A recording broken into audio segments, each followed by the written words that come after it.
Today I'm going to show you how to make these rich, chewy chocolate caramels entirely from scratch in your own home kitchen without using any fancy ingredients or equipment. If you've ever tried making caramels before and were disappointed because they turned out too hard or too soft, you're going to love this video because I'm going to show you a foolproof way to get a perfect texture. Your caramels are always going to turn out so rich, chewy, and chocolatey every time. Imagine giving these caramels as a birthday present or a thank you or any occasion, and I can tell you, you won't find caramels like this in a store today. The original recipe starts with 2 cups of heavy cream. Here I have a 473 milliliter carton of cream. That's just shy of 2 cups, but I always use this amount and it always turns out. I'm going to take this to the stove and heat it to lukewarm and just set it aside. And meanwhile, in a large pot, make sure you use something with a good insulated bottom. I'm going to start with 2 cups of sugar. Here I have 1 cup of corn syrup, golden corn syrup. And remember, if you oil that measuring cup first, that corn syrup will slide out beautifully. Here I have 4 ounces of unsweetened chocolate. You can use bittersweet or semi-sweet. Your caramels will just be a little sweeter. And 1 teaspoon of salt. I'm going to bring this to a boil over medium to medium high heat, and it's really important that you stir it constantly here. You want that chocolate to fully melt and for the sugar to be completely dissolved. If you don't stir it constantly here, that sugar might remain granular and you'll have crunchier caramels, which is what you don't want. This is a pretty standard practice for most candy making. I know a lot of caramel recipes say to don't stir right now, but this is not one of those recipes, so just keep stirring. And finally, when you do start seeing it come to a boil, you don't have to stir so much anymore. Now you'll want to reduce the heat to a medium or a medium-low and let it cook like this for 5 to 6 minutes. Technically, we're looking for 250 degrees Fahrenheit or firm ball stage on a candy thermometer, but accuracy is not important right now. Just boil it for 5 to 6 minutes. Oh, and don't panic, because I am going to show you how to do this without the candy thermometer.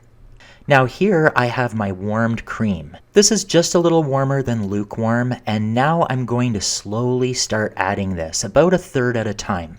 The aim here is to add it gradually enough so that the mixture never really stops boiling. The reason you want to do this is because it will maintain the temperature and save you time, and it will also cook a lot more evenly. And by the way, if you're looking for a written version of this recipe, I have it on my blog and I've linked it in the description below. And right now might also be a good time to say if you're enjoying this video and you're learning something, let me know by hitting that like button. And if you really want to make my day, don't forget to hit the subscribe button along with the notification bell. Alright, looks like all the cream's been added. You may lose the boiling point for a few seconds, but it should come back immediately. And this time we have to be a lot more accurate about how long we cook it, and it's going to take a lot longer, at least 35 minutes. You can stir it every now and then just to make sure it's not burning on the bottom, but for the most part you want to just leave it alone. So in the meantime, while that cooks, let's get our pan ready. Here I have an 8-inch square metal pan, and you're going to want to put something like a rack or a board underneath it to protect the table. Now I'm going to add a little tiny glug of some kind of neutral oil. I'm using vegetable oil here. That was about 2 teaspoons, and you want to brush it all over, getting every little edge and corner. And that's all you need to do to prep your pan. Now this has been boiling for 35 minutes, and we're at 237 degrees Fahrenheit. That's softball stage.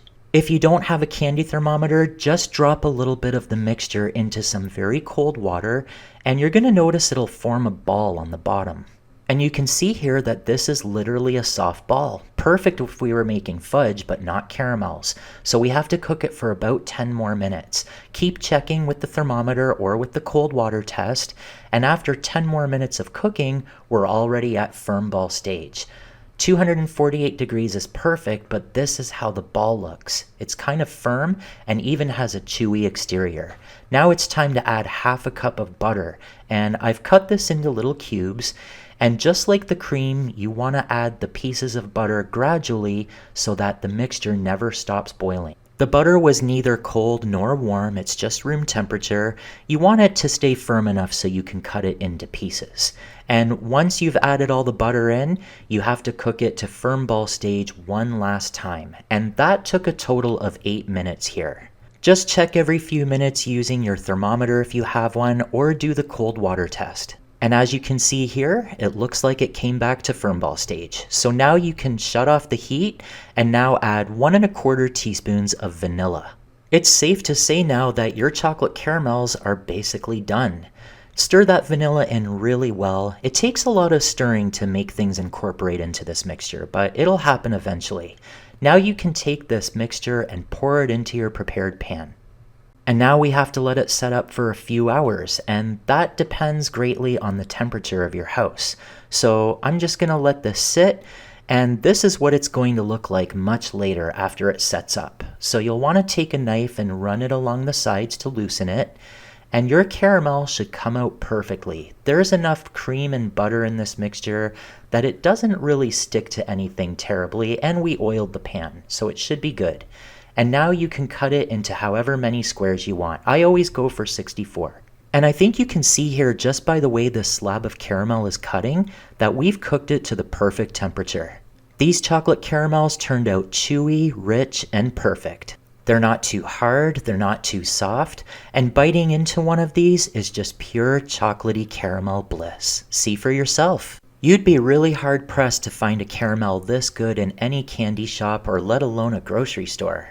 And I'd say the main reason why your caramels may have not turned out in the past is because they just weren't cooked to the proper temperature. Now you're going to want to take each caramel and individually wrap them. I just cut some squares of wax paper for this, but I know you can order candy wrappers online. Another thing I like to do with these sometimes is cover them with chocolate or even turn them into turtles. I have a video on this channel and I'll link it in the description. So there you have it, guys. I hope when you try this recipe they turned out as well for you as they did for me.